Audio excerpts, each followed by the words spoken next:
Ahora sí, perdón. Vamos a ver sobre la base de la bolilla número 8 los casos especiales previstos en el programa.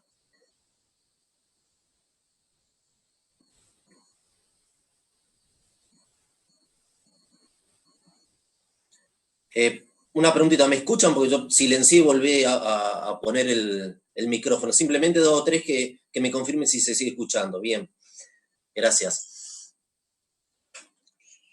¿En qué consiste estos casos especiales? Vamos a arrancar con el caso puntual de empresas constructoras.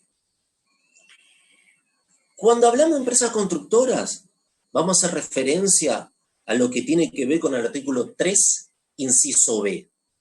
Obras sobre inmuebles propios. Todo lo que es el régimen de empresa constructora en particular, todo lo que es objeto, sujeto, hecho, base, etcétera, alícuotas, ya lo vieron. Cuando en teoría vieron la parte de objeto del artículo 1, 2 y 3, el artículo 4, el artículo 5, 10, la parte de alícuota en el 28, sí o sí la parte de obra sobre inmueble propio y obra sobre inmueble ajeno se vio.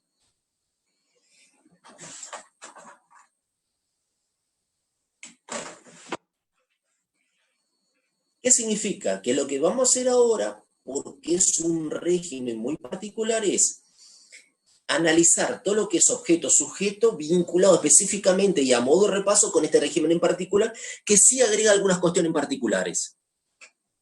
Régimen que agrega algunas cuestiones de excepciones a lo que son los principios generales, que es lo que vamos a analizar.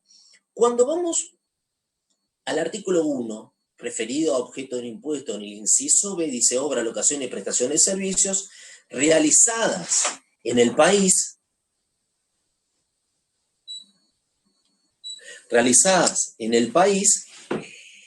que estén incluidos en el artículo 3. Si vamos al artículo 3, vamos a la parte de trabajo y obras, en el inciso A dice trabajo realizado directamente a través de terceros sobre inmueble ajeno. Y se da las construcciones de cualquier naturaleza, obras civiles, comerciales, industriales, reparaciones, trabajo de mantenimiento y conservación. Con la aclaración de que son trabajos sobre inmueble ajeno. El inciso B es el que vamos a desarrollar como empresa constructora, que está referido a obras sobre inmuebles propios. Por eso vamos a ir desmenuzando los distintos conceptos y vamos a comenzar con la parte de objeto. Artículo 3, inciso B. Obras realizadas directamente a través de terceros sobre inmueble propio. Y ahí tenemos 3 cuestiones importantes a analizar.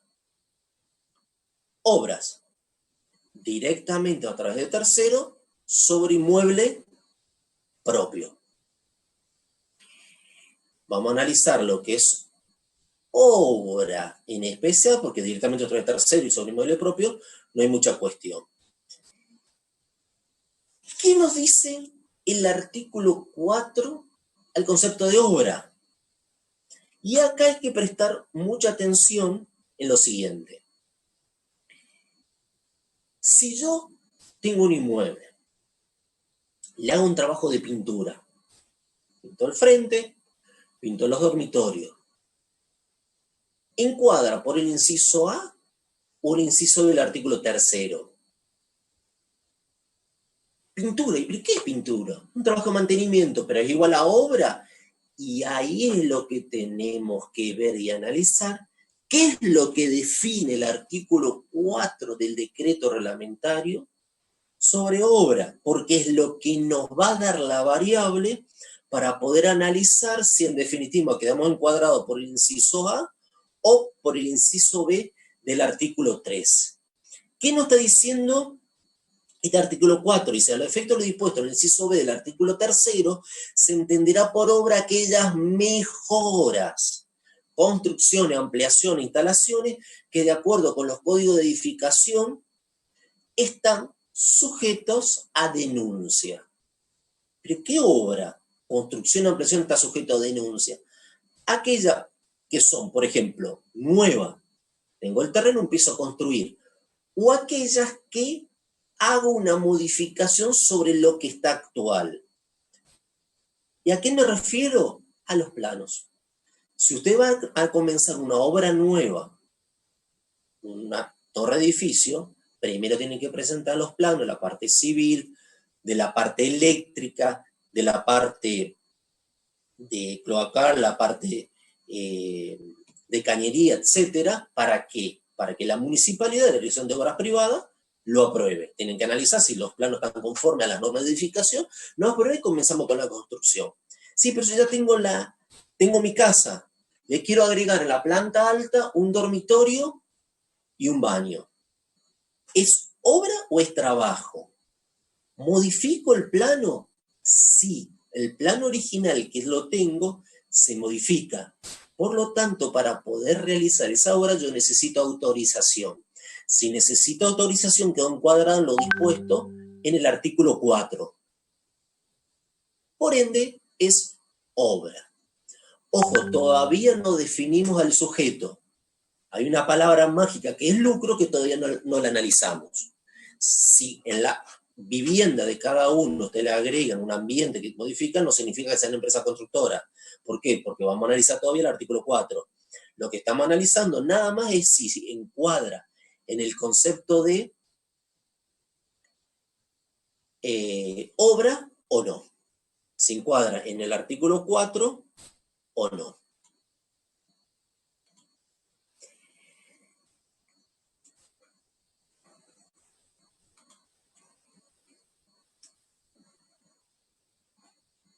¿Qué más? El artículo 3, inciso B, nos decía obras realizadas directamente o a través de terceros sobre inmueble propio. Hay dos excepciones a esa gravabilidad de obras. ¿Cuáles son? Una que está dispuesta en la ley, en el artículo 2. El artículo 2, inciso A, define el concepto de venta de cosas muebles. Toda transferencia a título oneroso que implique la transmisión de dominio de cosas muebles, y ahí nos da, entre paréntesis, permutación en pago, la parte de que podemos aportar a la sociedad, etc. Excepto la expropiación. Quiere decir que si nos expropian una obra y nosotros somos sujetos, eso no está grabado. Esa expropiación no está grabada. ¿Por qué? Porque el artículo 2, inciso A, así lo determina. ¿Cuál es la otra excepción? La que está dispuesta en el artículo 5 del decreto reglamentario, con ciertas condiciones. El artículo 5 del decreto le dice que no se encuentra alcanzado por el impuesto las ventas a que hace referencia el inciso B del artículo 3 de la ley, realizado por los sujetos, obviamente, del inciso del artículo 4, que son los sujetos, cuando con un lazo continuo o discontinuo de 3 años, dichas obras hubieran estado sujetos a un contrato de locación, usufructo, habitación o anticresis. Bien, yo lo tengo arrendado por un lapso continuo o discontinuo, esas obras. Quiere decir, por ejemplo, construí un edificio de 4 pisos. Lo construí para vender. Me doy cuenta que no es el momento de vender, el mercado no está para vender, o directamente me parece que está para quedarme con la inversión. No la voy a vender, la voy a sostener, pero lo voy a alquilar para tener ingreso. Si yo lo alquilo continuo, discontinuo por 3 años y después lo vendo, ahí se produce algo muy importante que es la no gravabilidad. Pero la ley, en este caso el decreto, la norma nos dice que debemos reintegrar el crédito fiscal oportunamente computado. ¿Y cuál es el crédito fiscal? Y bueno, muy fácil. todos los insumos, todo lo que yo gasté, que activé al costo de la obra, que me generó crédito fiscal, porque voy a tener también activado, por ejemplo, sueldos y cargas sociales que no me genere crédito fiscal, más allá del decreto 814, todo lo que me generó crédito fiscal lo voy a tener que reintegrar en el momento que yo venda.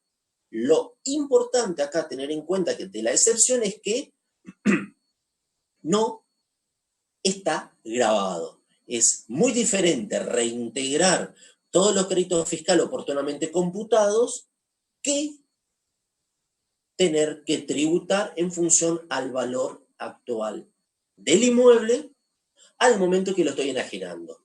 Por eso es importante a tener en cuenta y analizar, en el caso que se le presenta alguna operación, si cumple con el requisito de los 3 años, 36 meses, que hubiera estado alquilado alguno de estos tipos de contratos, forma continua o discontinua. Entonces, ¿cuáles van a ser las características de esta gravabilidad?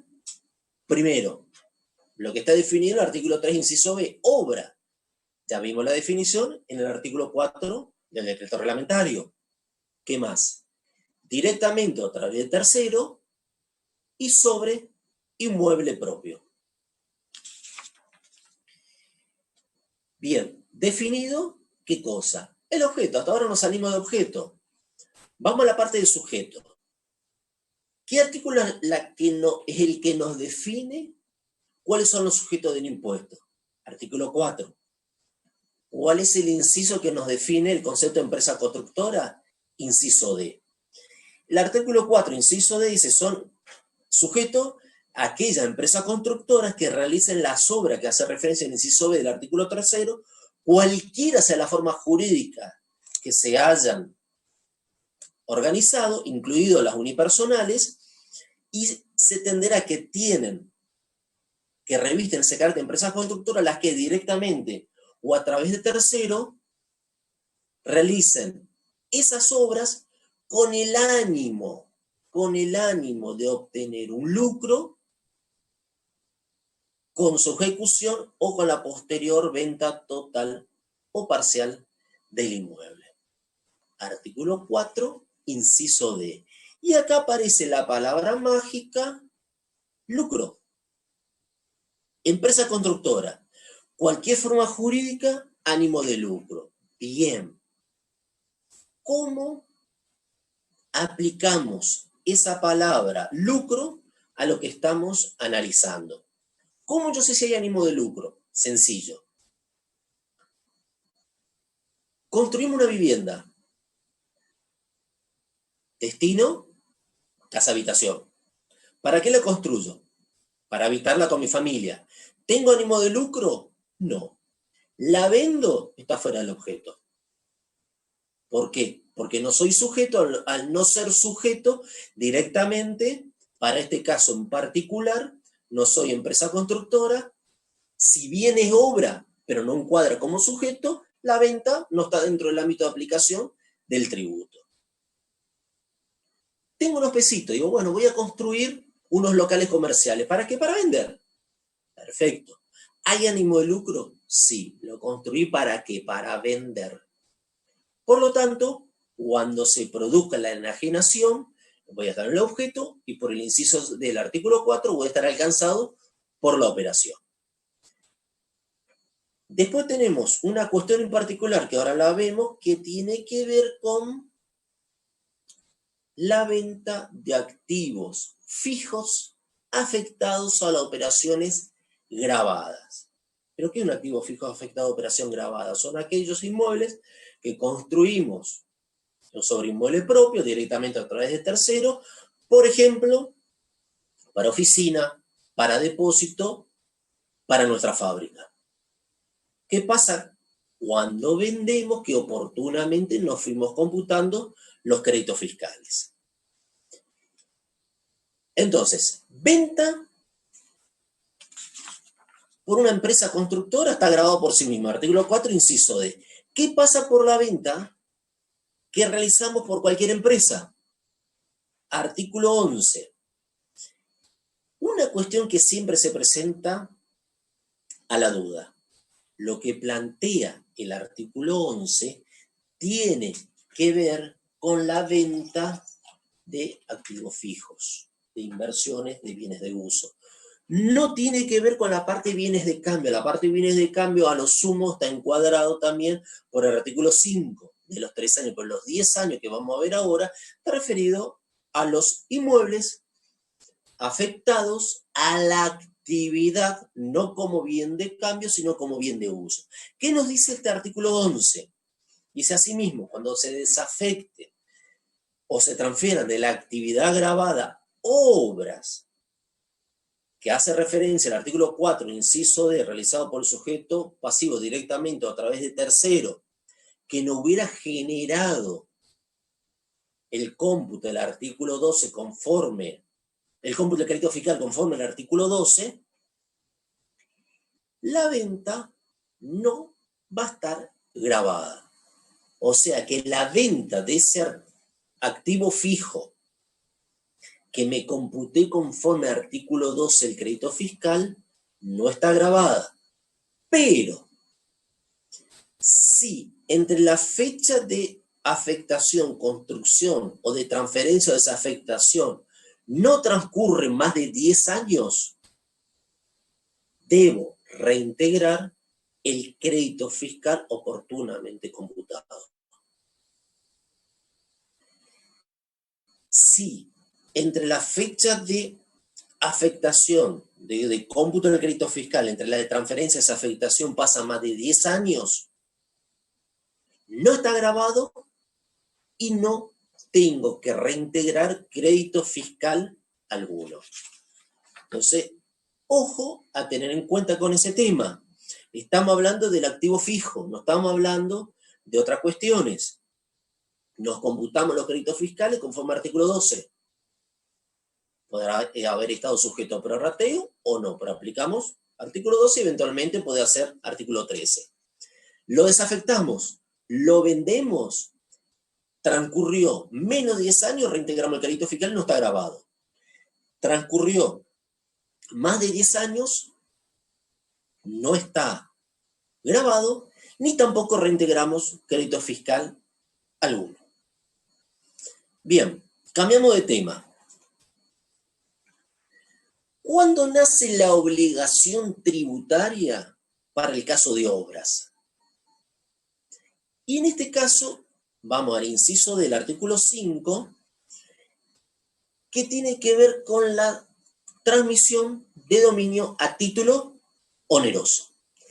¿Qué nos dice el artículo 5, inciso E?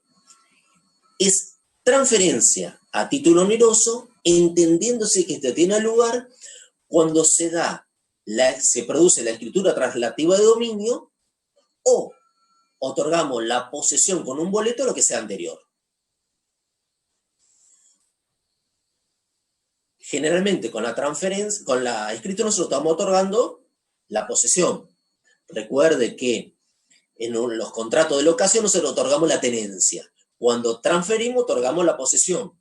Si nosotros hacemos un boleto de compra-venta y establecemos que al momento de firmarse la escritura y cancelarse el saldo o pagarse todo el saldo, otorgamos la posesión, ahí nace el hecho imponible. ¿Por qué? Porque ahí se produce la transmisión de dominio a título oneroso. En algunos otros casos, con el boleto, hacemos referencia a que otorgamos la posesión porque nos cancela el total del saldo, ahí van a ser el hecho imponible. Ahora, como todo principio general, escritura o posesión, el que sea anterior, hay excepciones. Excepciones, por ejemplo, en la ley y en el decreto, el decreto reglamentario artículo 26. En la ley, ¿cuál es? Ventas judiciales, ventas por subasta pública. ¿Cuándo nace el hecho imponible? Con el auto de aprobación de remate del juzgado. Son remates de obra, en este caso de inmuebles que tienen la parte de obra nuestra que está grabada. Cuando queda firme el auto de aprobación del remate, nace el hecho imponible. O sea, nos vamos un poquitito afuera de lo que tiene que ver con el principio general. Y, por otro lado, la otra excepción está referida a los consorcios definidos en el artículo 26 del decreto. Dice, a los efectos del inciso del artículo 5 y del inciso del artículo 4, en el caso de propietarios, consorcios de inmuebles organizados como sociedades civiles o comerciales que realizan la obra, el inciso B del artículo 3, el hecho imponible se configurará con el acto de adjudicación de cada unidad. O sea que en este caso son las dos excepciones. Excepciones al hecho imponible. Teníamos excepción a la gravabilidad del objeto, la expropiación. La otra excepción tenía que ver con lo definido en el artículo 5 del decreto. Teníamos la otra excepción que tenía, no excepción, sino que la venta que realiza una empresa que no es constructora de su activo fijo por el artículo 11. Entonces acá tenemos también las excepciones, que es lo que en definitiva queremos hacer con esta clase especial, ir juntando los principios generales y excepciones de cada uno de los conceptos de objeto, sujeto, base, etc. Entonces acá tenemos presente las dos excepciones. ¿Qué más con respecto a hecho imponible? Vamos al artículo 25 del decreto, que tiene que ver con señas. Si ustedes recuerdan, en el último párrafo del artículo 5 de la ley le dice, cuando se reciban señas o anticipos que congelen precio, van a ser el hecho imponible en el momento en que se reciban tales señas. Señas o anticipo congelen precio. Cuando vimos el práctico, y obviamente cuando vieron la parte teórica, se le aclara que está referido a venta de bienes. ¿Por qué? Porque el inciso del artículo 5, cuando hace referencia al precio, dice percepción total o parcial. Entonces, si yo cobro parcialmente o totalmente, no me interesa si congela o no precio. ¿Por qué? Porque en definitiva está dado para la parte de bienes, que es la factura o la entrega, el que sea anterior. También va al artículo 6, pero en este caso, puntualmente la parte de anticipo va para bienes. ¿Qué pasa cuando estoy construyendo, pacto con el cliente, mira, me pagas 3 anticipos, el saldo al momento que te entrego la unidad? ¿Qué pasa con esos anticipos? ¿Qué dice el artículo 25? Dice, cuando la seña anticipo congele precio, a que se refiere el último párrafo del artículo 5, correspondan a obras realizadas directamente tercero sobre inmueble propio, el hecho imponible se va a perfeccionar sobre la totalidad de dichos pagos. Bien, ¿qué significa? Tuve un anticipo de 100.000, sobre los 100.000 voy a pagar el IVA.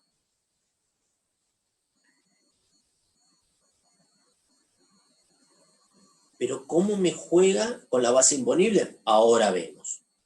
Simplemente lo que queremos analizar es el hecho imponible. Vimos que según el artículo 5, el hecho imponible nacía ¿en qué momento? La transmisión de dominio a título oneroso. Acá simplemente lo que estamos cobrando es un concepto financiero.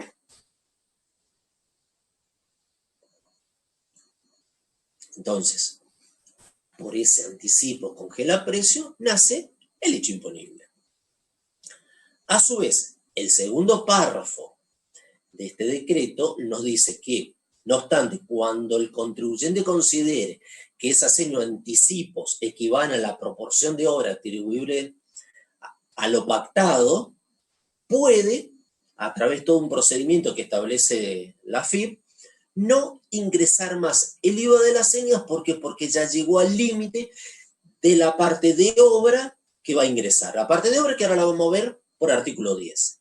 Simplemente lo que decimos es, por la seña, nace el hecho imponible por la totalidad, y además, cuando el contribuyente considera que el IVA abonado por esa seña ya cubre la totalidad del IVA de la obra que vamos a estimar que vamos a tener, a través del mecanismo que establece la FIP, pedimos no ingresar más el IVA sobre esos anticipos. Otra cuestión que tiene que ver con el leasing, según la ley de IVA, no la ley de leasing, que después la vamos a ver como caso especial, como excepción.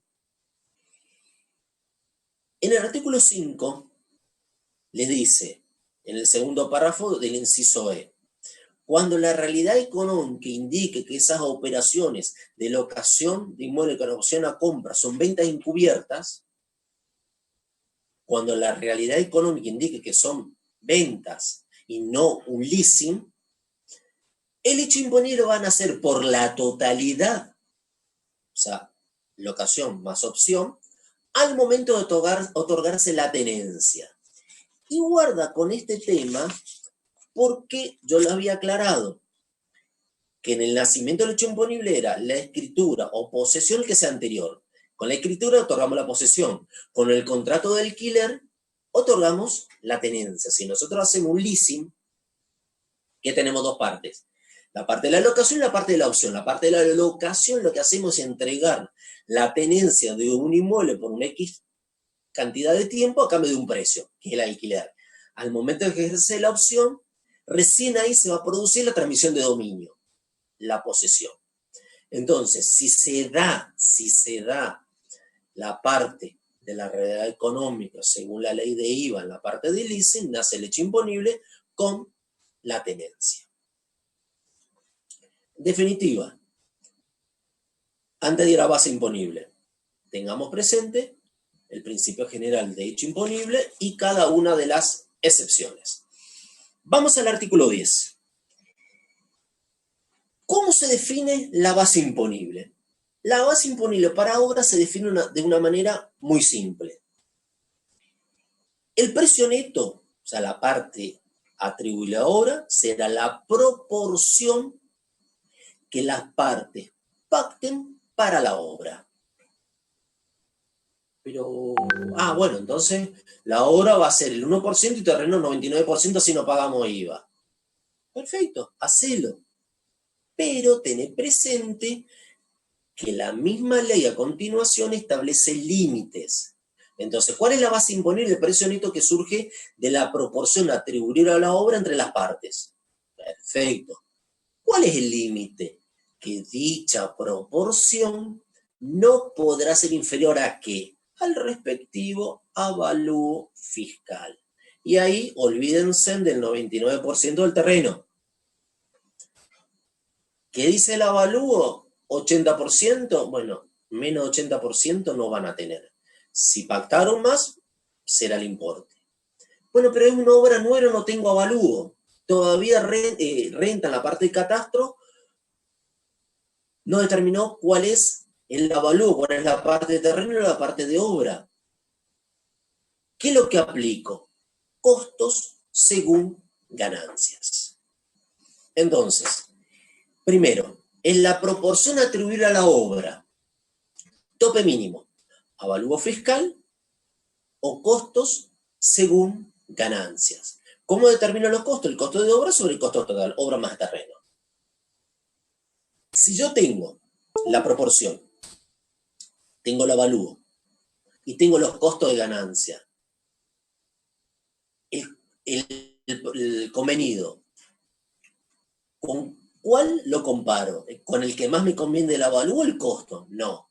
Siempre se compara con el avalúo. En su defecto que no tengan el avalúo, ahí sí van a aplicar la parte de costos.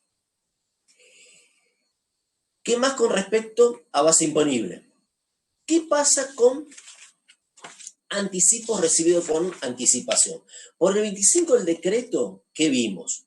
Que cuando se reciban señas anticipo que congelen precio, el hecho imponible van a ser por la totalidad en la medida que congele el precio. Perfecto. ¿Qué dice el artículo 45 del decreto reglamentario? Dice en los casos del artículo 10, cuando se hayan recibido señas anticipo que congelen precio conforme al artículo 5, el último párrafo del artículo 5, los mismos deben afectarse íntegramente a la parte de obra. Quiere decir que no tenemos que sacar la proporción ni aplicar la proporción del convenido ni el avalúo. Obviamente no lo vamos a tener porque son anticipos y aparte todavía no nació el hecho imponible. Lo afectamos a la totalidad a obra. Si lo afectamos con la totalidad a obra, después oportunamente lo podremos computar de la base imponible, descontar de la base imponible al momento de nacimiento del hecho imponible. Lo importante es que por el 25 y el 45 del decreto, esos anticipos recibidos con anticipación se imputan la totalidad a obra. Hay otros conceptos más con respecto a base imponible. ¿Qué pasa con pagos diferidos o fuera de término? Y acá tenemos que diferenciar dos cuestiones. Si nosotros pactamos el pago diferido o financiado de la obra una vez que nació el hecho imponible, decimos, está bien, son 3 anticipos del 10% cada uno, un 50% al momento de nacimiento del hecho imponible cuando traigo el inmueble y el 20% te lo financio a 24 cuotas con intereses. Esas 24 cuotas que tienen intereses, lo que nos dice el artículo 10 es que esos intereses, actualizaciones, etcétera, no forman parte del precio neto grabado. No forman parte del precio neto grabado al momento del nacimiento del hecho imponible. Entonces, ¿esos intereses están exentos? ¿No están grabados? No. Esos intereses están grabados por hecho imponible autónomo.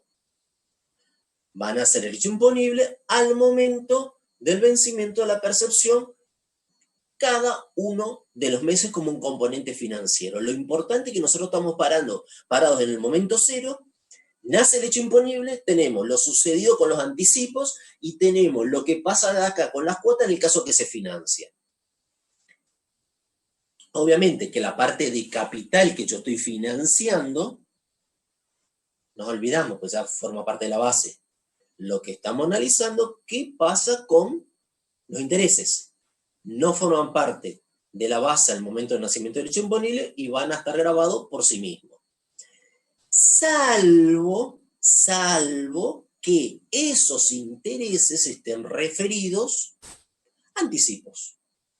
Intereses ingresados fuera de término, pero intereses por anticipo ingresados fuera de término, nosotros pactamos que los días 10 me tenía que pagar, pago el día 20, tanto de intereses. Bueno, esos intereses referidos a esos anticipos sí forman parte de la base imponible. Están en el artículo 10.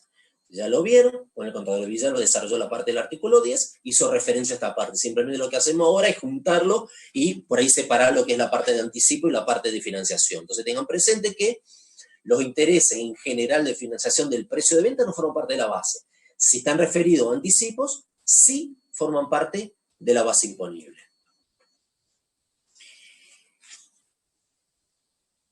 ¿Cuál es la forma de cálculo de la proporción y del IVA? El precio neto convenido, que es la proporción, más los accesorios por mora, es el precio neto. O sea, la parte del precio convenido, más los anticipos por mora, financiación de los intereses, si es que tenemos, es el precio neto. ¿El IVA a qué es igual? Al precio neto, la proporción de obra por la alícuota. Hasta ahí, una fórmula simple. El problema es cuando tenemos el IVA dentro del precio total, que a su vez tenemos la parte dura y la parte de terreno. Por eso es lo que tenemos que ver cómo lo vamos a trabajar. La proporción de obra, ¿cómo la sacamos? Sencillo.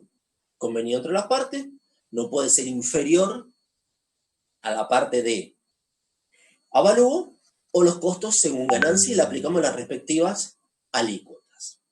Puntualmente con el tema de alícuotas, que ya lo vieron en el artículo 28. Tenemos como criterio general, como alícuota general, la del 21%. Vieron que hay algunos casos que se eleva al 27% para determinados servicios públicos y hay determinada reducción de alícuota para determinados bienes y servicios. En el inciso C, puntualmente, dice que estarán alcanzados por alícuota reducida al 10,5%, al 50% de la general, los hechos imponibles previstos en inciso A del artículo 3 destinados a vivienda y los hechos imponibles previstos en el inciso B del artículo 3 destinados a vivienda. Si están destinados a vivienda, está grabado al 10,5. A ver, un segundito, por favor. Perfecto. Si está grabado, si está destinado a vivienda, 10,5. Si es resto de operaciones, al 21. Además, hay un tema que también ya lo vieron, que es el decreto 1230, que lo que en definitiva nos hace es ampliar el concepto de lo que es vivienda, o sea, qué es lo que está alcanzado al 10,5. Tenemos casos puntuales, por ejemplo, vendemos un departamento con la cochera y baulera. Si lo vendemos en forma conjunta, todo está grabado al 10,5. Si vendemos solo la cochera, no es vivienda, está grabado al 21. Construimos y vendemos locales comerciales, está grabado al 21. Y lo que por ahí amplía, y es muy interesante este decreto, en el caso de, por ejemplo, el INPRODA, las empresas que construyen barrios, que incluyen las calles, la red cloacal, el tendido eléctrico, las viviendas, la plaza, la iglesia, la escuela, etc. Lo único que está alcanzado el 10,5 es la vivienda con destino a casa habitación. El resto está alcanzado a la alícuota general. Esto es lo que, de alguna manera, la norma le está aclarando. El decreto 1230. Yo le recomiendo que, aparte de lo que establece el artículo 28, lo lean, lo analicen, porque le puede ayudar bastante a sacar las dudas de lo que es 10,5 o 21, en especial lo que son ventas conjuntas de unidades adicionales, como son las cocheras, las bauleras con el departamento. Si yo vendo todo junto, vendo por separado. Una empresa constructora, dice, mira, construí un barrio, pero me pidieron, aparte de las casas, una escuela. Pero, a ver, está el 10,5 o el 21. Bueno, toda esa parte es lo que, de alguna manera, nos está aclarando el decreto 1230. Bien, unas cositas más como para ir cerrando este tema. Vamos a un ejemplo. ¿Cómo podemos, a partir del precio total, obtener la parte de obra y la parte de IVA? Por ejemplo, construimos un departamento con destino a vivienda. Perfecto. Sabemos que la alícuota es 10,5. Precio de venta, 1.000.000. Convenido entre las partes, terreno 30, obra 60. Perfecto. Tenemos el avalúo. ¿Qué nos dice? Terreno 20, obra 80. ¿Qué porcentaje que vamos a aplicar? El convenio entre las partes, pero no puede ser inferior al avalúo. Por lo tanto, el porcentaje que vamos a aplicar para obtener la base imponible es el 80%. Terreno es el 20%. Obra va a ser el 80%. El IVA es el 10,5 sobre el 80%. A ver, está esta forma y hay otra forma más de sacar el IVA, que lo vamos a ver en los prácticos. Yo simplemente le traigo esta forma de obtener como para llegar al importe del terreno, de obra y de IVA, mostrándole en alguna de las formas que hay para llegar al importe. Entonces el IVA es el 10,5 sobre el 80%. Nos da 1,084. Por regla de 3 simple tenemos que el terreno representa el 18,45, la obra el 73%, y el IVA es 0,07. Ahí hay un 7 de más, es 0,07, porque si no, no le va a dar nunca. Ahí tenemos las proporciones. Cuando trabaja con un tipo de fórmulas, mínimamente tiene que trabajar entre 6 y 8 decimales, porque si no, en importes grandes, se le va muy arriba la diferencia con la otra manera que tienen de sacar el IVA. Si a 1.000.000 le aplicamos cada uno de estos porcentajes, llegamos a 184.500 y algo para el terreno, 738,7 para la parte de obra y 77.000 el IVA. Con lo cual tenemos el 1.000.000 de pesos. Si hubiéramos recibido anticipos con anterioridad por los cuales tributamos el IVA, al momento del nacimiento del hecho imponible, que es en la situación que define el inciso del artículo 5, vamos a tener que descontar sobre los 738 y los 77 lo que ya tributamos. O sea que al momento del nacimiento del hecho imponible lo que vamos a tributar va a ser 77.000 menos lo que ya tributamos con los anticipos. Si esto es el mes de diciembre y el anticipo fueron en junio, julio, bueno, lo que tributamos en junio, julio lo contamos en el mes de diciembre. Igual, quédense tranquilos porque en la parte práctica hay par de ejercicios que tienen todo el desarrollo de empresas constructoras, cómo sacar todos estos porcentajes, así que lo vamos a ir viendo. En este caso trabajamos con la alícuota del 10,5, tranquilamente lo pueden hacer con las alícuotas al 27. Entonces, como casos especiales, vimos venta de obra por sujetos que no sean empresas constructoras, reintegran el crédito fiscal conforme al artículo 11, siempre y cuando no hubiera pasado más de 10 años. Pasa más de 10 años, no reintegran ningún crédito fiscal. ¿Qué pasa con los certificados de terreno que se dan normalmente cuando se empieza un barrio que le piden? Por ejemplo, el IPORA le pide a la empresa constructora que compra el terreno. Bueno, obviamente el terreno no está grabado, no tiene incidencia en el IVA. No dan un anticipo financiero para acopio, para comprar materiales. Ese anticipo, ese certificado está grabado. ¿Por qué? Porque nos están pagando por adelantado algo, simplemente que nos dan un importe para poder comprar, especialmente en esta época de inflación, materiales, para que nos suba el costo innecesariamente. Y el certificado de obra, por sí mismo, está grabado. Bueno, terminamos la parte de empresa constructora, cambiamos rotundamente de tema, comisionista y consignatarios. Vamos a ver un poquito este tema, vamos a terminar, vamos a ver hasta dónde podemos avanzar con la parte comisionista y el día de mañana después vamos a seguir con el resto. Les reitero, si tienen todavía alguna duda con respecto a lo que vimos, la pueden ir formulando y la van a ir contestando. Al igual que hicimos con la parte de empresa constructora, si bien el artículo 20 todavía no lo vieron porque es el régimen particular, todo lo que es objeto, lo que es sujeto, sí lo vieron. Entonces lo que vamos a hacer es un repaso de esa parte para poder ir al artículo 20 puntualmente.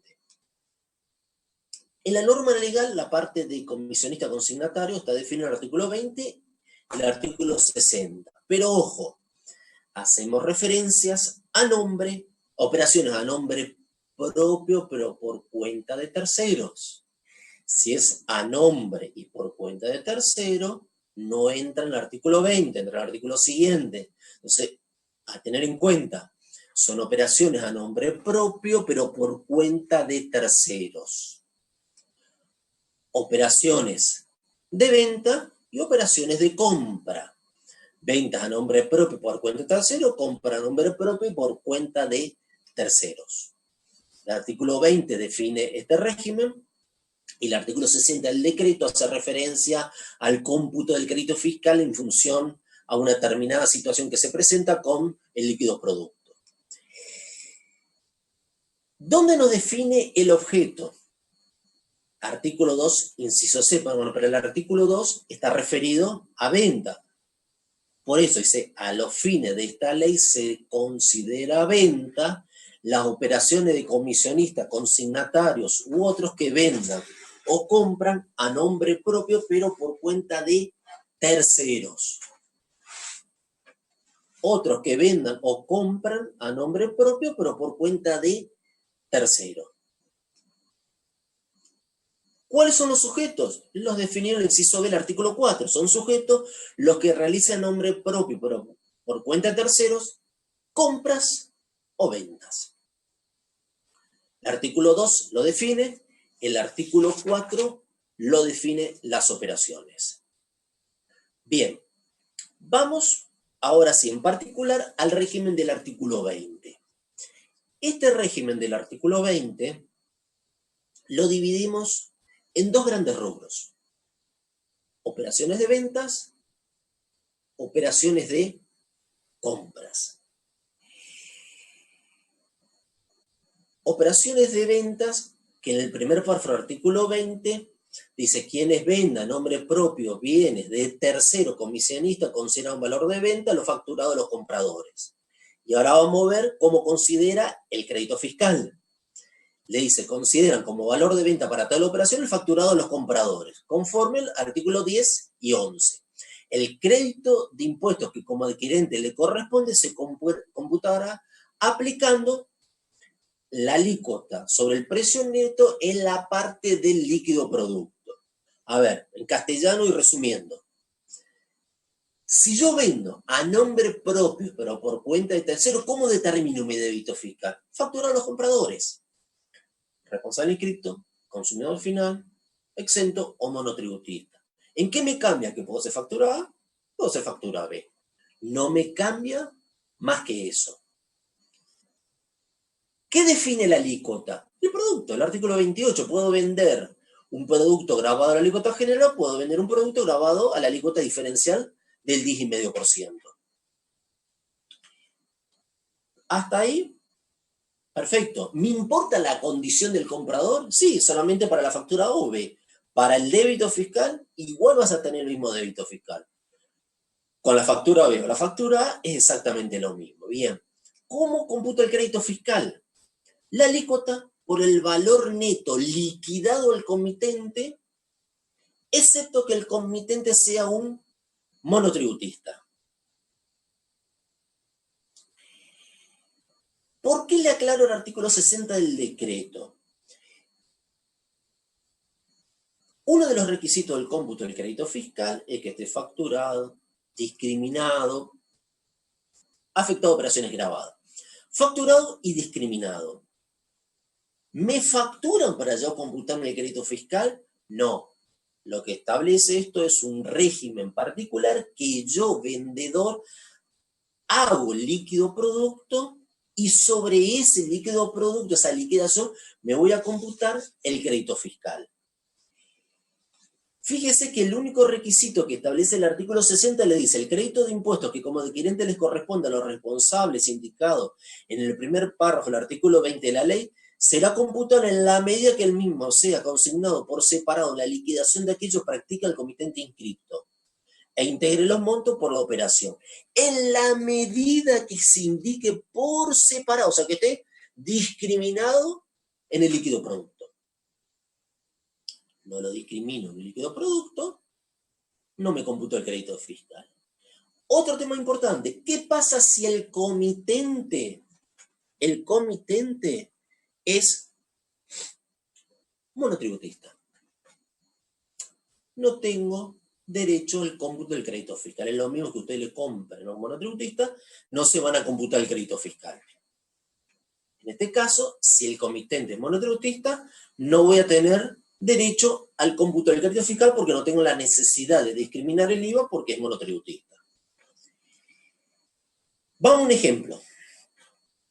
Realizo una operación de venta a un responsable inscripto, factura A 10.000 más 2.100 de IVA.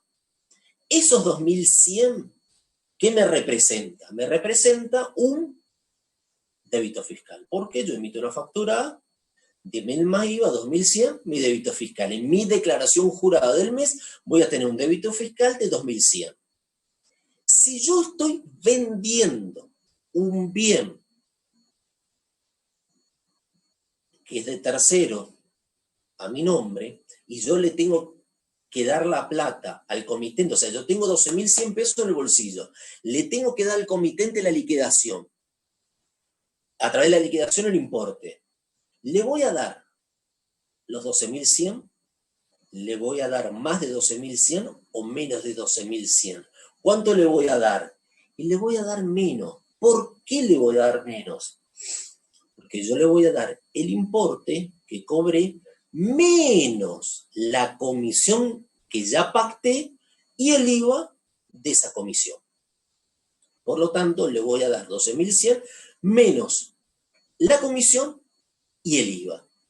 Con lo cual, si yo le voy a dar menos, cuando hago mi líquido producto, ahí tenemos que ver cómo juega la comisión. Vamos a la liquidación al comitente. Entonces, en los requisitos ya lo vimos a través del artículo 60. ¿Cómo es la liquidación? O sea, lo volví a colocar para que no nos olvidemos de quién tiene que estar discriminado. Fíjese, 10.000 el precio de venta. Descontamos la comisión en el primer párrafo del 20. ¿Por qué descontamos? Porque yo le voy a dar menos plata. 9.000 el neto, le aplicamos el IVA y sobre eso nos da 10.890. 12.100 cobré, le voy a dar 10.890. ¿Cuál es la diferencia? El IVA y la comisión. Esos 1.890 que forma parte de la comisión, la alícuota del IVA, va a ser mi crédito fiscal siempre y cuando cumpla con los requisitos del artículo 60 del decreto.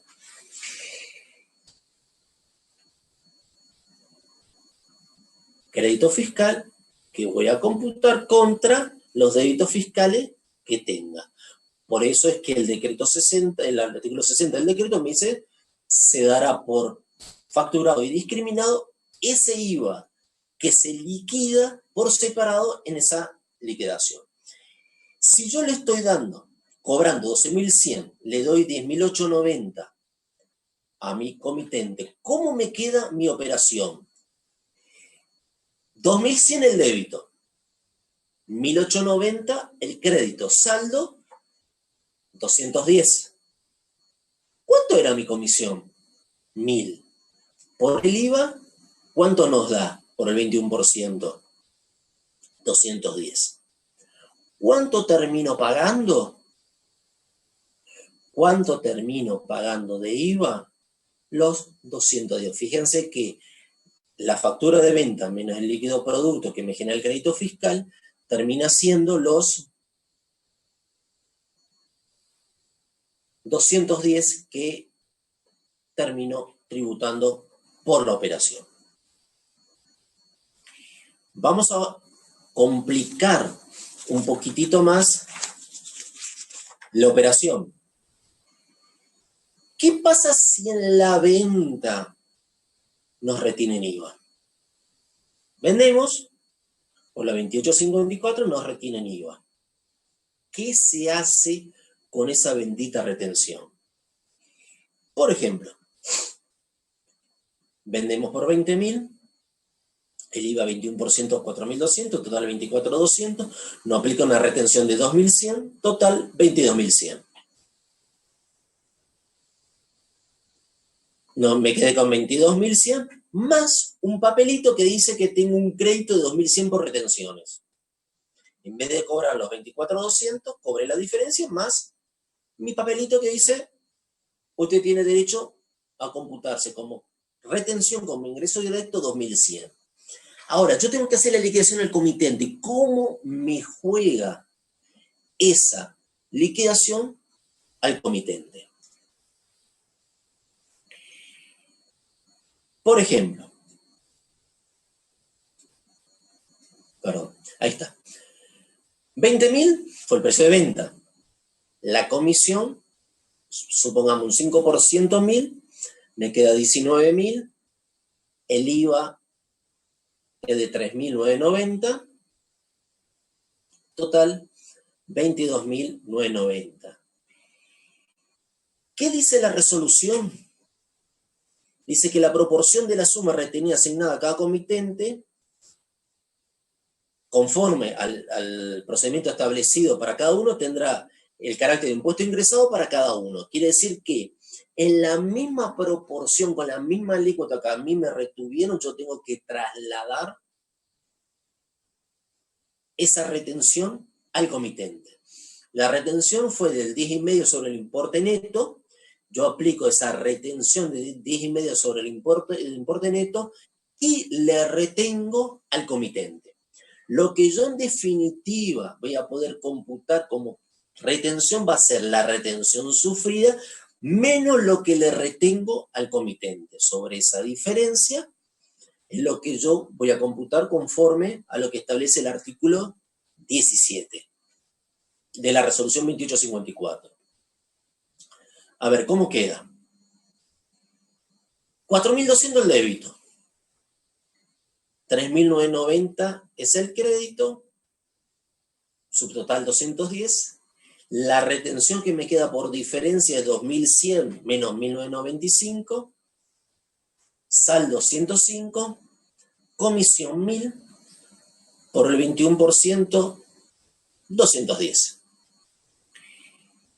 Fíjense que 1.000 por la alícuota 210, la retención le descuento ¿cuánto? 105, que es la diferencia de lo que a mí me retuvieron y lo que yo termino trasladando al comitente. En cada caso yo les fui mostrando cómo es el débito fiscal de la venta, el crédito fiscal de la liquidación y cómo es la comisión por la alícuota, que es lo que termina, en definitiva, tributando. Bueno, nos está quedando comenzar con la parte de compras. Dado la hora que es, vamos a hacer un stop aquí hasta mañana. Mañana seguimos con la parte del artículo 20, segunda parte referida a la cuestión de compras y todo el resto de los regímenes especiales que nos están faltando.